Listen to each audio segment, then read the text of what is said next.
설교를 준비하면서 나태주 시인이라는 시인의 그 이야기를 듣게 되었어요. 영상을 보게 됐습니다. 근데 그분이 하는 말 중에 봄에 피는 꽃은 대부분 그 꽃봉오리가 겨울에 그 전해에 이미 만들어져 있는 상태에서 그 꽃봉오리를 가지고 겨울을 보낸 다음에 봄에 꽃망울을 터트린다라는 이야기를 하더라고요. 그 이야기가 참 인상 깊었어요. 우리가 요즘에 살아가고 있는 형편이 정말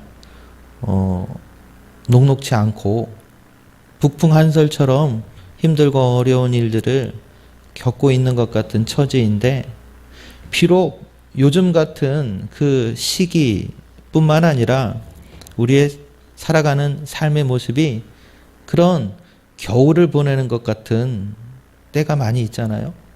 그런데 그러한 시기를 꽃망울을 품고 견디고 보내다가 비로소 봄이 되면 그 꽃을 피는 그 모습이 참 의미심장하고, 그리고 성도들의 삶의 모습 역시 많이 닮아 있는 모습이다라는 생각을 하게 되었습니다. 저 시를 보면 어때요? 자세히 보아야 예쁘다. 오래 보아야 사랑스럽다. 마지막에가 뭐예요? 너도 그렇다. 그 마지막이 참 중요한 것 같아요. 내가 그런 게 아니라 누가 그렇다고요? 너도 그렇다. 또 기죽지 말고 살아봐. 꽃 피워봐. 어떻다고요? 참 좋아. 우리는 우리의 입술을 통하여 똑같은 말을 하더라도 때로는 피었던 꽃이 떨어지게 할 때도 있잖아요.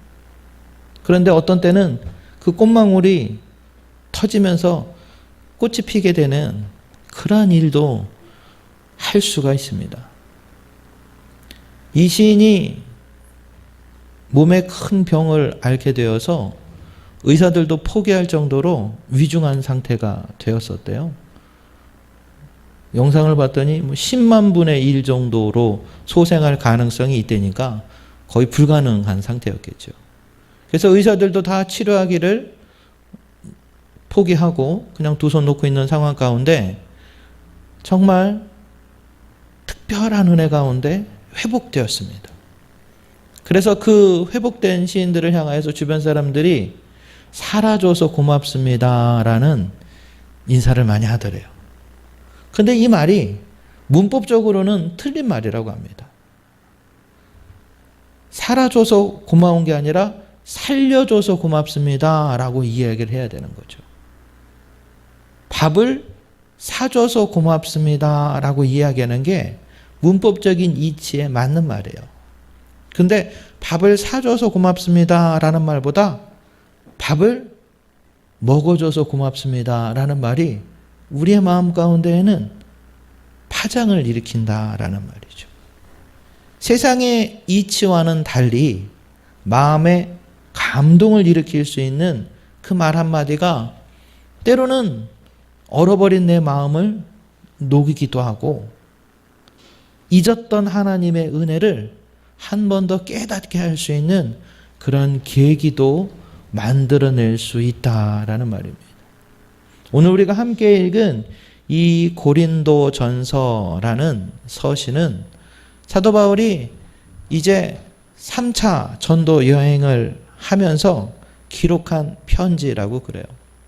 참고로 이 고린도라는 도시는 굉장히 그 상업적으로 경제적으로 발달되었던 도시라고 합니다. 해상 교역로와 문물이 다 이렇게 모여지는 도시여서 문화가 융성하고 굉장히 많은 것들이 정말 로마에 버금갈 수 있는 휘황찬란한 도시였다라고 그러죠. 그런데 그 도시는 성적으로 물러나기가 아주 주변에 평판이 자자할 정도로 굉장히 문란했던 도시라고 그래요. 그래서 고린도 사람스럽다라는 이 말은 굉장히 음란하고 성적으로 방탕한 사람들을 상징적으로 이야기하는 그러한 표현이었다고도 합니다. 그런데 그곳에 사도 바울이 교회를 세운 거예요. 2차 전도 여행을 통하여서 힘을 다하여 교회를 세웠는데 그 교회 가운데 아니나 다를까 그 도시 안에 있었던 문제들이 그 교회 안에서도 동일하게 일어났던 거죠. 성적인 문제, 그 다음에 서로 간에 어떤 송사를 하는 문제, 믿음에 관한 문제들이 교회 가운데 많이 일어났던 거예요. 그래서 그 문제들을 감당할 수 있도록 어떻게 해야 하나님의 말씀 가운데서 온전히 신앙생활을 할 수 있는가라는 그 권면의 내용이 이 고린도전서라는 편지, 고린도 교회를 향한 편지 가운데 이렇게 담겨 있습니다. 특별히 오늘 우리가 함께 읽은 이 본문, 나의 나된 것은 하나님의 은혜로 된 것이다 라는 이 고백은 어디에 기록되어 있느냐? 우리가 보통 부활장이다 라고 이야기하는 고린도전서 15장에 그 기록이 되어 있습니다. 이 고린도전서 15장에 이 사도 바울의 신앙 고백이 있다라는 것은 의미심장한 거예요. 특별한 겁니다. 왜냐하면 부활의 신앙이야말로 우리에게 은혜의 문을 열 수 있는 열쇠와도 같다는 거예요. 그리고 그 은혜야말로 우리의 부활 신앙을 풍성하게 할 수 있는 능력이 된다라는 말입니다. 예수를 믿는 교회와 성도에게 있어서 부활이 없다면 아무것도 아닙니다.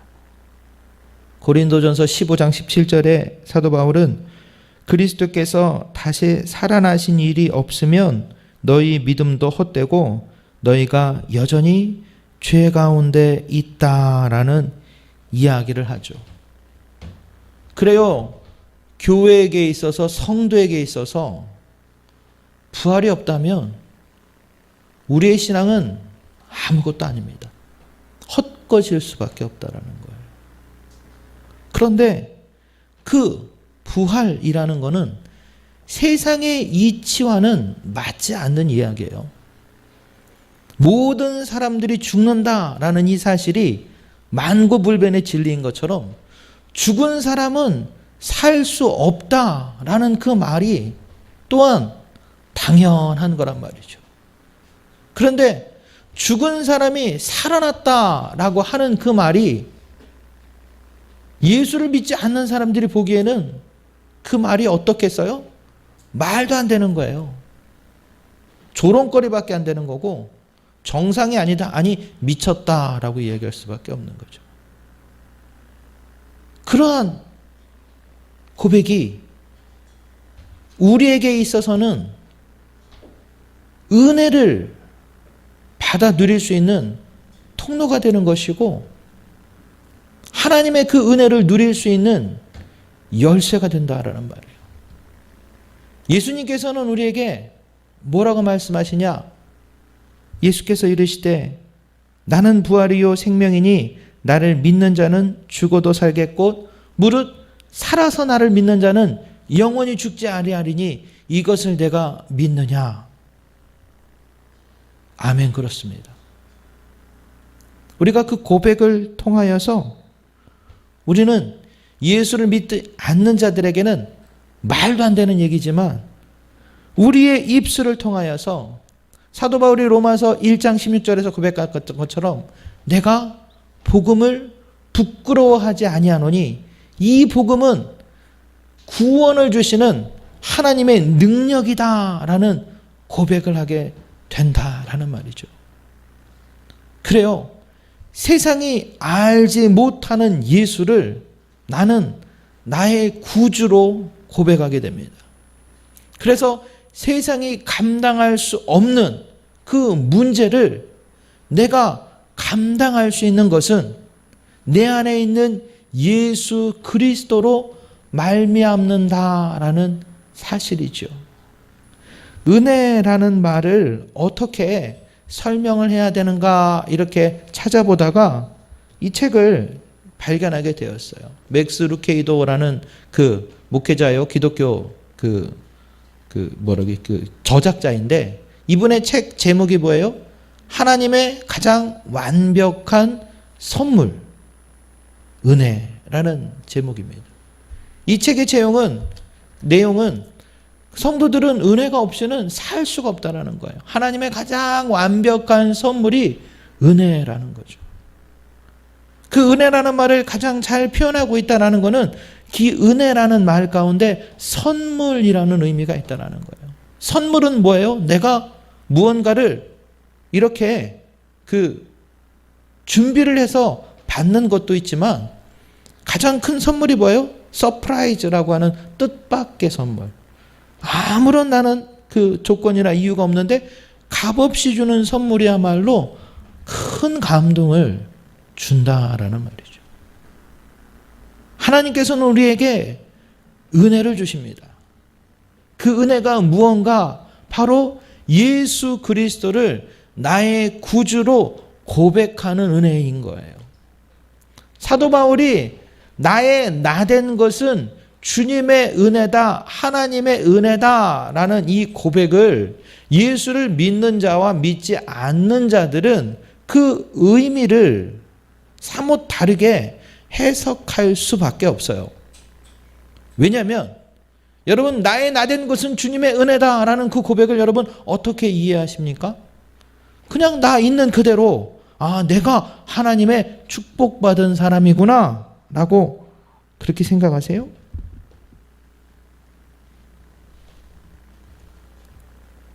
여러분은 하나님의 은혜가 없이는 하루도 살아갈 수 없다는 사실을 믿으십니까? 만약 아멘이라고 고백했다면 여러분에게는 이미 하나님의 은혜가 주어진 것입니다. 왜냐하면 우리가 하나님의 은혜를 고백한다라는 그 사실은 내 안에 예수가 있다라는 증거가 되는 거예요. 예수 그리스도로 말미암아 그 은혜가 고백되어진다는 거예요.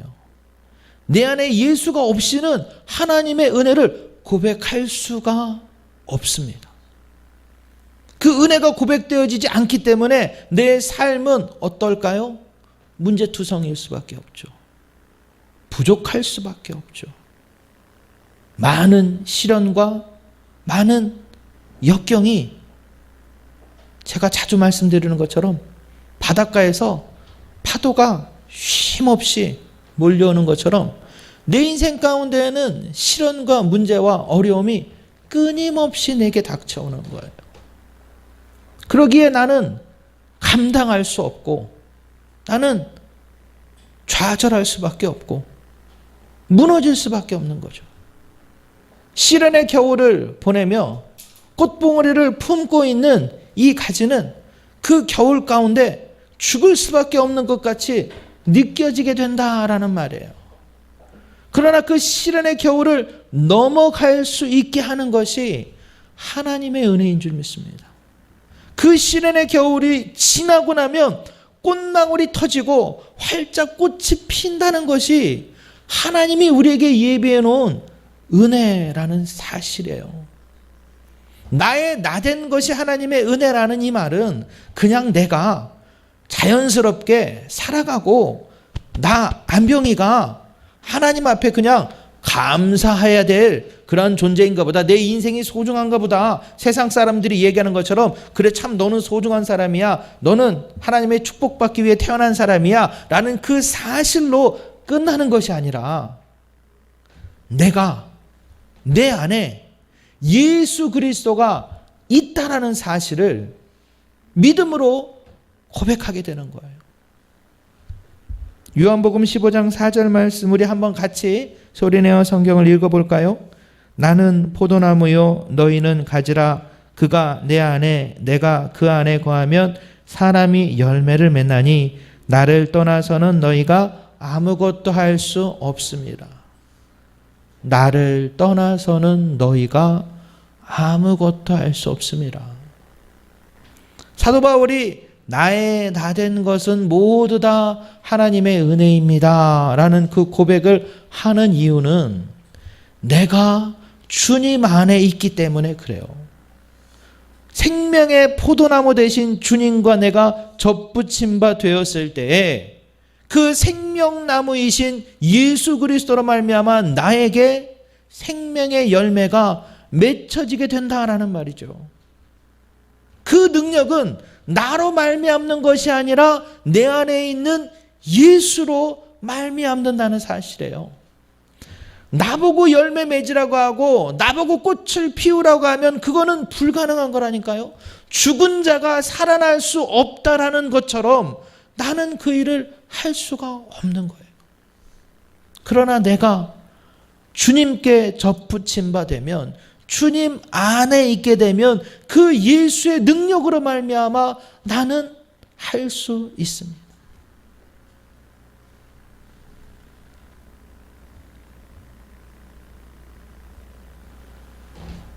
동시에 내가 예수 안에 있다라는 그 사실을 믿음으로 고백할 때에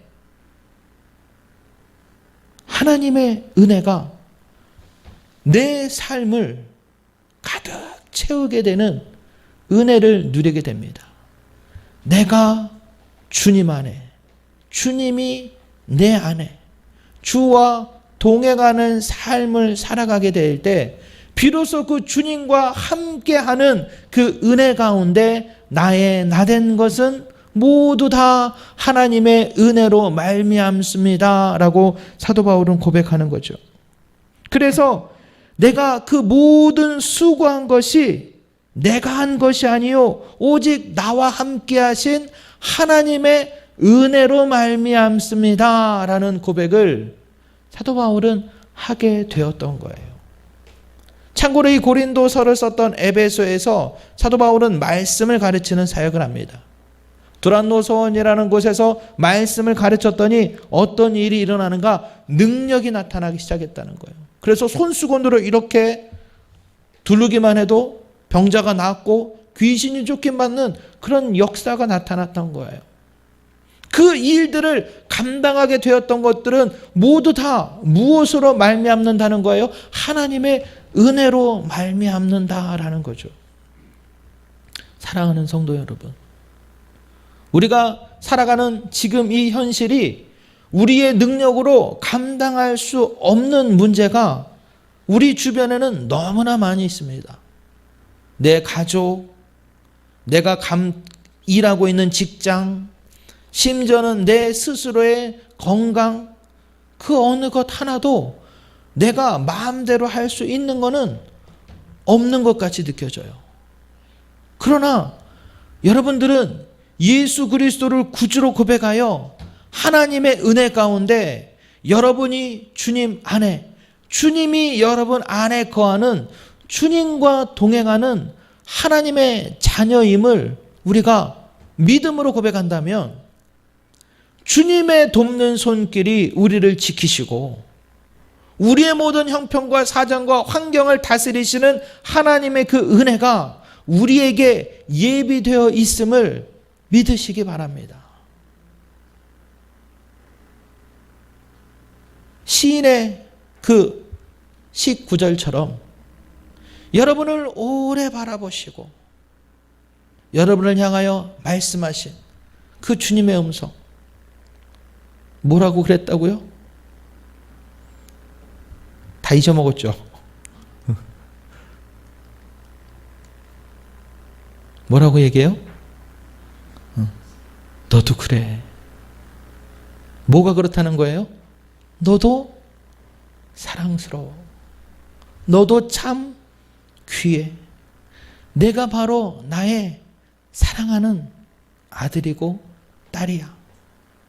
그러니 꽃을 피워봐. 뭐래요? 참 좋아. 추운 겨울 꽁꽁 움츠리고 벌벌 떨고 있는 나의 10년과도 같은 그런 모습일 때가 많이 있지 않습니까? 도무지 주변을 바라볼 여력도 없고 왜 나만 이렇게 힘들고 어려운 일들이 늘 쉼없이 닥쳐올까? 좌절과 마음 가운데 어려움이 있지는 않으세요? 그런데 주님이 나에게 말씀하시는 그 음성이 늘 내 안에 메아리 친다면, 나의 입술을 통하여 늘 주님과 함께함을 내가 고백할 수 있다면 그 주가 주신 능력으로 나는 감당할 수 있게 될 줄 믿습니다. 사랑하는 성도 여러분, 여러분을 향하여 주님이 말씀하시는 거예요. 기죽지 말고 믿음으로 살아봐. 은혜의 꽃을 피워봐. 참 좋아. 오늘 이 시간 여러분에게 저는 동일하게 말씀드리고 싶어요. 엄동설왕 같은 찬바람이 여러분에게 몰아치더라도, 여러분의 모든 것들을 다 앗아갈 것 같은 그 시련의 바람이 여러분을 휘청거리게 할지라도, 아니요, 주님이 여러분을 붙들고 계신 줄 믿습니다. 하나님의 은혜의 날개 안에 여러분을 품고 계실 줄 믿습니다. 그래서 여러분의 심령 가운데 믿음으로 고백되어지는 예수 그리스도가, 그 은혜가 믿음으로 씨앗처럼 심겨져 있을 때 그 은혜는 주가 주신 능력으로 말미암아 꽃이 피게 될 겁니다. 열매 맺게 될 겁니다. 참 좋아 말씀하시는 하나님의 그 은총과 축복을 받아 누릴 수 있는 성도가 될 줄 믿습니다. 함께 승리할 수 있는 여러분이 되기를 축복합니다. 늘 은혜 가운데 그 은혜를 뺏기지 않는 성도가 되시기를 다시 한번 축원합니다. 세상은 흔들리고 사람들은 다 주를 떠나가는 것 같이 사단은 우리에게 거짓 증거를 합니다. 그러나 아니요, 안 그렇습니다. 우리 갈라디아 2장 20절 말씀 한번 같이 읽어볼까요? 내가 그리스도와 함께 십자가에 못 박혔나니 그런즉 이제는 내가 사는 것이 아니요 오직 내 안에 그리스도께서 사시는 것이라. 이제 내가 육체 가운데 사는 것은 나를 사랑하사 나를 위하여 자기 자신을 버리신 하나님의 아들을 믿는 믿음 안에서 사는 것이라. 그래요. 우리가 살아가는 것은 그겁니다. 나를 사랑하사 자기 자신을 버리신, 나를 사랑하사 자기 몸 버리신 주를 위해 사는 것이라. 그 찬양이 우리의 고백이 될 줄 믿습니다. 믿음 안에서 주를 위하여 살아갈 때 이제는 내가 사는 것이 아니요 나를 위하여 십자가를 지신 그 주님을 위하여 살아갈 때 주님이 여러분을 붙드실 거예요. 주님이 여러분과 함께 하실 겁니다. 주님이 여러분에게 은혜의 꽃을 피우게 하실 겁니다. 그것이 주님이 우리에게 말씀하시는 속삭임인 것이고, 그것이 주님이 우리에게 들려주시는 은혜의 말씀인 것이고, 그 은혜야말로 값없이 우리에게 주시는 완벽한 선물임을 깨닫게 될 때 다시 한번 우리는 세상을 향하여 믿음으로 나아가게 될 줄 믿습니다. 요동치는 세상 가운데, 흔들리는 세상 가운데 믿음으로 굳건히 서게 될 때 그 모든 것들을 감당할 수 있는 우리 모두가 되기를, 세종항은혜교회 거룩한 성도가 되기를 다시 한번 간절히 축복의 말씀을 전해드립니다.